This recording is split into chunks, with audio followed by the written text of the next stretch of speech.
c'est une série sud-coréenne ultra violente. De Squid Game, la série coréenne à succès de Netflix.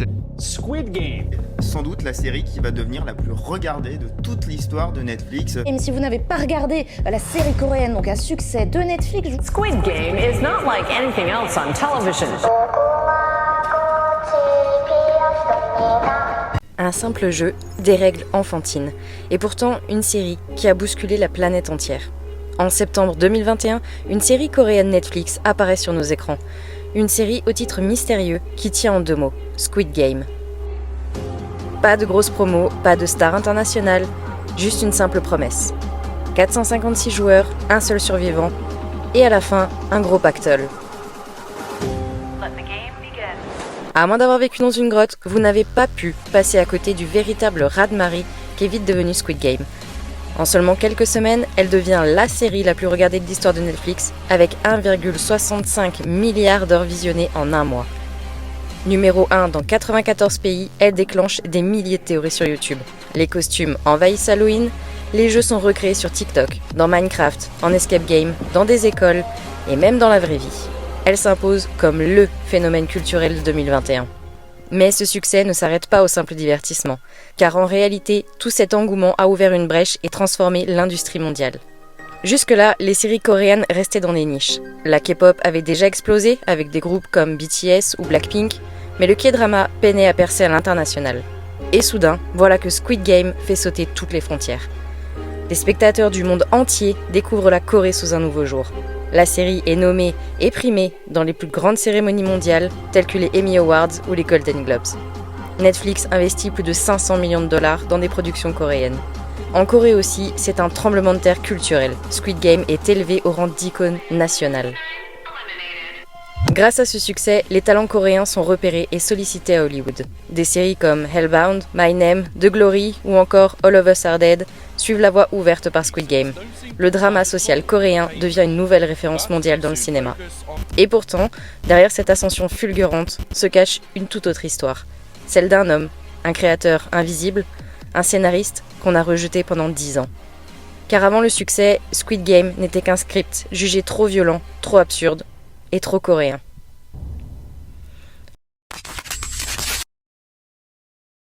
Bonsoir et bienvenue à tous. En 2008, le taureau de Wall Street a mordu la poussière. What in the world is happening on Wall Street? This could be the most serious recession in decades. Nous ne permettrons pas que soit acculée à la faillite une institution bancaire française. C'est la crise la plus grave sans doute depuis un siècle. La série la plus regardée du monde était d'abord celle que personne ne voulait produire. Avant que la planète entière ne parle de Squid Game, avant les costumes roses, les masques triangulaires et les théories enflammées, il y avait un homme, Hwang Dong-hyuk, diplômé de l'Université nationale de Séoul en communication, puis élève brillant à la prestigieuse UCS School of Cinematic Arts à Los Angeles. Un parcours rêvé, sur le papier. Mais les papiers ne nourrissent pas un homme. Pas quand on vit dans un appartement exigu à Séoul avec sa mère et sa grand-mère. Pas quand on doit vendre son ordinateur, juste pour manger. Pour bien comprendre le contexte économique et social dans lequel la naissance de Squid Game prend place, il faut remonter plusieurs années en arrière. 15 septembre 2008, 25 000 employés de Lehman Brothers font leur carton. La banque vient de faire faillite. 2008, les ménages américains ayant un faible revenu et à qui les banques ont accordé un crédit immobilier n'arrivent plus à rembourser leur crédit. Malgré leur situation précaire ou considérée habituellement comme trop bancale pour qu'un crédit leur soit accordé, à ce moment-là, les grands noms de la finance leur disent « Oui, vous aussi, vous avez le droit à votre rêve américain ». Pour faire simple, les banques avaient comme gage le bien immobilier acheté par l'emprunteur, un appartement ou une maison par exemple, et cette hypothèque était basée sur l'idée que le prix de l'immobilier ne pouvait que grimper. Ainsi, si l'emprunteur ne pouvait à un moment donné plus être en mesure de rembourser, sa maison était saisie et revendue, assurant une rentrée d'argent conséquente pour la banque. Mais seulement voilà, ces crédits ont pour la plupart été conclus avec un taux d'intérêt variable. Et ce qui a commencé avec un taux à 1% en 2004 a fini par dépasser les 6% en 2006, rendant la situation extrêmement difficile à suivre pour les ménages américains. Ils n'arrivent plus à rembourser, ils arrêtent de payer. Et soudain, avec cette avalanche de maisons saisies, le marché de l'immobilier s'effondre, à raison de la valeur des habitations qui deviennent inférieures aux crédits qu'elles étaient supposées garantir. Et dans ce cas-là, la population américaine n'est plus la seule à en souffrir. Les banques perdent énormément d'argent. Et de fil en aiguille, les actions s'effondrent. Les clients perdent confiance, ils retirent leurs capitaux des sociétés bancaires qui ne parviennent plus à éviter la catastrophe imminente. Des grands noms comme Lehman font faillite et licencient leur personnel en urgence. C'est un véritable tremblement de terre économique qui vient de toucher les États-Unis et se répand maintenant partout dans le reste du monde. Et la Corée n'est pas épargnée. La monnaie coréenne s'effondre, les entreprises licencient et ne recrutent plus, des milliers de jeunes diplômés ne trouvent pas d'emploi et des familles tombent dans l'endettement. Et Wang Dong-hyuk dans l'histoire ? Eh bien lui, il vit en 2009 à Séoul et observe le monde qui s'effondre depuis l'appartement qu'il partage avec sa mère. À cette époque, il est lui aussi victime de la précarité. Malgré ses études, son téléphone ne sonne plus et ses scénarios sont refusés. Les quelques productions qu'il fait ne sont pas un grand succès et l'argent manque cruellement. Alors, pour fuir cette réalité, il passe ses journées dans les cafés de la ville à dévorer des mangas japonais aux histoires sombres telles que Liar Games, Keiji ou encore Battle Royale, dont vous avez peut-être entendu parler lorsqu'il a eu le droit à sa propre adaptation cinématographique en 2000. Des récits de jeux mortels, d'individus écrasés par la dette, des vies mises aux enchères. Et plus il lit, plus il comprend. Ce n'est pas de la fiction, c'est un miroir. Autour de lui, des milliers de Coréens sans dette pour survivre. Ils sacrifient leur santé, leur fierté, leur vie pour tenir. Et personne n'en parle. Alors Wang a une idée noire, radicalement honnête. Et si des personnes désespérées acceptaient de jouer à des jeux d'enfants mortels pour de l'argent ? Round 6, la toute première version de Squid Game, qui aurait dû être à la base un film, venait de voir le jour. Le pitch est le suivant. On suit des personnages inspirés de vraies figures de la société coréenne s'affronter à travers différentes épreuves. 6 jeux, avec un seul survivant. Le tout sous un système de vote démocratique cynique et absurde. Tout ça bien enveloppé dans une esthétique inspirée du jeu et de l'enfance. Il couche tout sur le papier en 3 semaines, nourri par la rage, par la honte et par l'épuisement. Et puis vient l'attente. Il envoie son script partout. Résultat, aucune réponse positive. Pour eux, ce scénario, il est invendable. Trop sanglant, trop cruel, trop irréaliste. Un jeu de la mort avec des adultes qui jouent à 1, 2, 3 soleil, c'est absurde, même nous on n'y aurait pas cru. Et surtout, la série est considérée comme trop coréenne pour intéresser le monde, à ce moment-là en tout cas.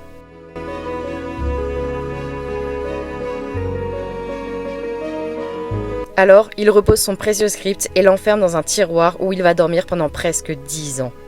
Netflix entre alors dans une politique où ils veulent proposer et mettre en avant des séries non américaines pour diversifier le catalogue. L'entreprise ressort le projet et rappelle Wang. L'homme réécrit, modernise, raffine. En 2021, Squid Game est enfin mis en ligne. Et le reste appartient à l'histoire. Ou presque.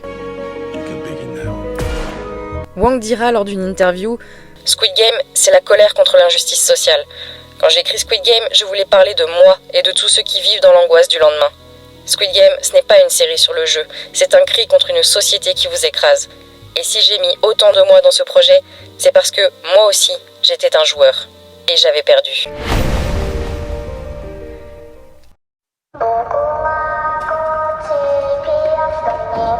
Les gens ne reviennent pas dans le jeu parce qu'ils sont fous. Ils y retournent parce qu'ils n'ont nulle part où aller.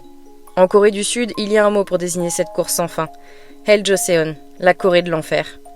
C'est ainsi que les jeunes surnomment leur pays. Un pays riche, moderne, connecté, mais aussi un pays où l'on naît avec une dette et où l'on meurt sans jamais s'en être libéré. Et cette dette arbore plusieurs visages. En Corée, par exemple, l'éducation est une guerre de tous les instants et le système laisse peu de place aux loisirs. Si Yoon-jae a autant de mal à se réveiller, c'est parce qu'il dort très peu, pas plus de 5 heures par nuit. Le reste de son temps, il le consacre à ses études. Les enfants vont à l'école publique le jour, puis en cours privé jusqu'à parfois 22 heures. Ces journées d'école peuvent durer presque 12 heures et la pression sociétaire qui les pousse à toujours plus de résultats, d'excellence, que ça vienne directement des académies, mais aussi de leurs parents, sont un poids qu'il est parfois difficile de supporter au quotidien. Le but ? Entrer dans l'une des 3 grandes universités d'élite et assurer leur avenir. Mais tout cela a un coût, des milliers d'euros par an, et parfois dès la maternelle. Alors, des familles n'hésitent pas à s'endetter fortement pour obtenir tout ça, car sans diplôme prestigieux, on est condamné à être un loser. Et pourtant, même diplômé, rien n'est garanti. Le marché du travail est ultra compétitif. Un poste de fonctionnaire, par exemple, peut avoir plus de 1000 candidatures. Et malheureusement, si tu échoues une fois, tu es souvent considéré comme raté. Et dans une société fondée sur le statut, être raté est une véritable humiliation sociale. Dans Squid Game, Song-woo, l'élève brillant, qui a réussi de très bonnes études, en est le parfait exemple. Trop honteux d'avoir échoué, il a préféré mentir et devenir fraudeur, au risque de finir en prison, que d'assumer son échec. Il incarne à la perfection cette tragédie humaine.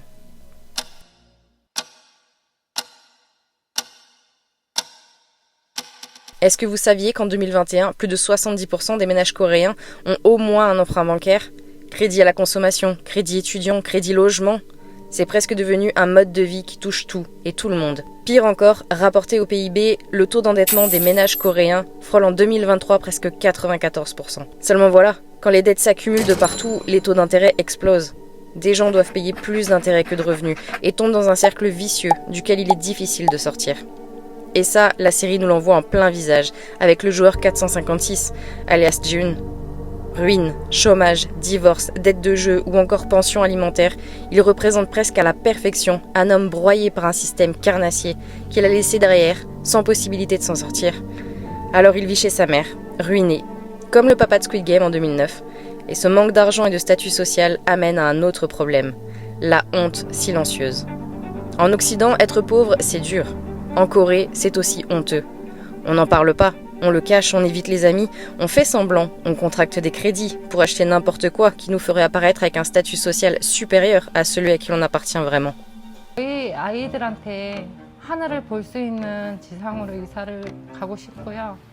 De nombreuses familles vivent dans des pièces semi-enterrées, les Benjira, rendus tristement célèbres par le film Parasite. D'ailleurs, si tu ne connais pas ce film, je te conseille vivement d'aller le voir. L'humidité, l'isolement, le silence, c'est là qu'on finit quand on perd tout ce qu'on a. Et c'est une réalité frappante et bouleversante. Dans Squid Game, les joueurs ne tentent pas seulement de gagner de l'argent, ils essayent surtout d'échapper à la honte, à la solitude et à la mort omniprésente qui règne tout autour d'eux. Que ce soit au travers des jeux, des gardiens, des autres joueurs, mais surtout d'eux-mêmes. Revenir dans le jeu, c'est accepter la mort. Mais sortir du jeu, c'est la vivre lentement.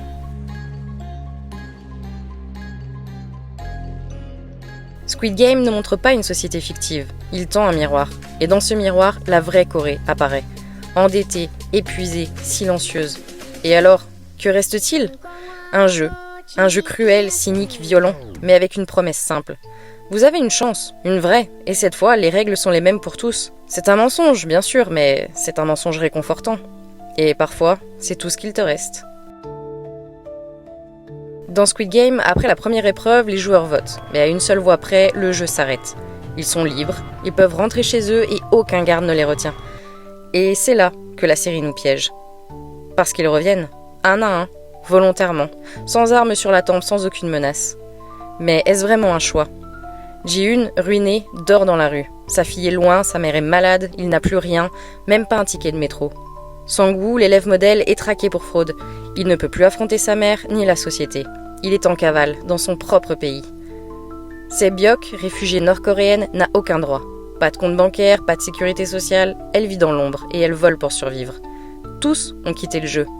Et tous y retournent.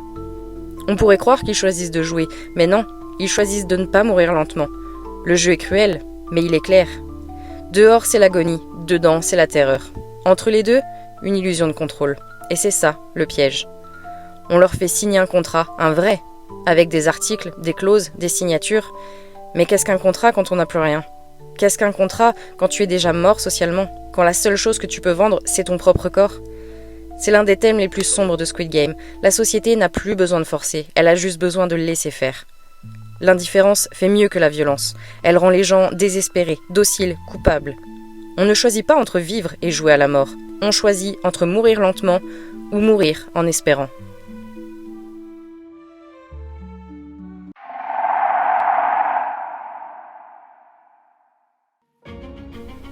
Ils arrivent assez tard dans la série, masqués, entourés de dorures, habillés comme des dieux décadents. Les VIP. Ils ne jouent pas, ils ne souffrent pas, ils se contentent de regarder. Et pourtant, dès leur apparition, tout change. Ce n'est plus un simple jeu, c'est un spectacle. Leurs voix sont grotesques, leurs dialogues mal joués, presque ridicules. Mais c'est voulu, parce qu'ils ne sont pas réels. Ils sont des symboles, des archétypes, des caricatures de cette élite qui a tout et pour qui la souffrance n'est qu'un divertissement. Ils rient pendant qu'un joueur pleure, ils s'excitent pendant qu'une femme se sacrifie. Ils parient comme s'ils pariaient sur des chevaux de course. Et là, une question terrible surgit. Et si, au fond, les VIP, c'était nous ? Car nous aussi on regarde, on ne joue pas, on clique, on like, on partage. On choisit notre personnage préféré, on débat sur qui mérite de gagner, on se délecte du suspense, sans ressentir le poids de leur douleur. Squid Game n'est pas seulement une série, c'est une critique de ce qu'on consomme. Elle nous tend un miroir, et ce miroir c'est Netflix, c'est YouTube, c'est le divertissement de la misère. Tu penses que c'est exagéré ? Rappelle-toi des challenges sur TikTok, des costumes portés par des enfants à Halloween, des mèmes détournant des scènes de mort. Tout ça alors que la série parle des gens prêts à se tuer pour survivre. Quand tu peux tout avoir, le seul plaisir qui reste, c'est de regarder ceux qui n'ont rien. Ce n'est pas de la haine, et ce n'est même pas du sadisme. C'est de l'indifférence. Et l'indifférence, c'est ça qui tue. Dans Squid Game, les organisateurs n'ont pas besoin de tuer, ils laissent les joueurs le faire eux-mêmes. Ils regardent, et nous aussi. C'est là que la série devient inconfortable, parce qu'elle ne parle pas que des riches, elle parle de nous. Les VIP ne sont pas des monstres, ils sont l'évolution logique d'un monde qui a tout monétisé. Même la souffrance, même la mort. Ils ne sont pas le futur, ils sont notre présent poussé à l'extrême. Et si tu pensais être différent, souviens-toi, tu es là, devant ton écran, à regarder la misère transformée en fiction. Et moi, je suis là, à te la raconter. Ce ne sont pas des jeux, ce sont des miroirs, et dans le reflet, il y a nous tous.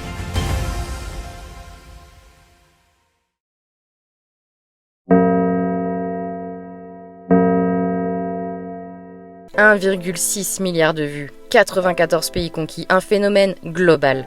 Squid Game n'a pas juste réussi, il a explosé. En quelques semaines, la série est devenue un langage universel. Les réseaux sociaux se sont enflammés, les costumes, les challenges, les parodies, les produits dérivés. Mais un paradoxe dérangeant surgit.